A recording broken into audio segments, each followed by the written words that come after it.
ഞാൻ MBA ചെയ്തു. So I did it from IIM Ahmedabad. അതിനുശേഷം ഞാനൊരു MNCയിൽ വർക്ക് ചെയ്യായിരുന്നു.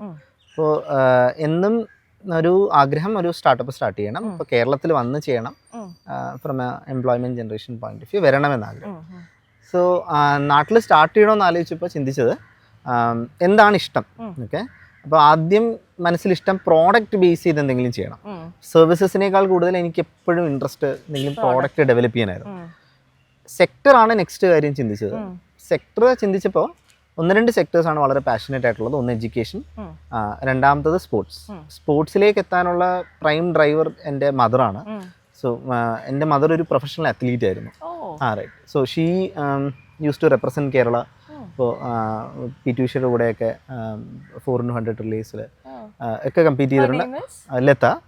അപ്പോൾ not only in this business but she is overall an inspiration to me. അപ്പോൾ അമ്മയുടെ അമ്മയും അമ്മയുടെ ഫാമിലിയിൽ എല്ലാവരും അത്ലീറ്റ്സ് ആണ്. അപ്പോൾ ആ ഒരു ഫാമിലിയുടെ ഒരു ബാക്ക്ഗ്രൗണ്ട് കാരണം ഏർലി എക്സ്പോഷർ ടു സ്പോർട്സ് ഉണ്ടായിരുന്നു. So that is one driver. സ്പോർട്സിൽ എന്തെങ്കിലും ചെയ്യണം. സോ സ്പോർട്സ് ആൻഡ് പ്രോഡക്റ്റ് എന്ന് ചിന്തിച്ചപ്പോഴാണ് ഒരു സ്പോർട്സ് ബ്രാൻഡ് സ്റ്റാർട്ട് ചെയ്യണം എന്നാഗ്രഹം വന്നത്.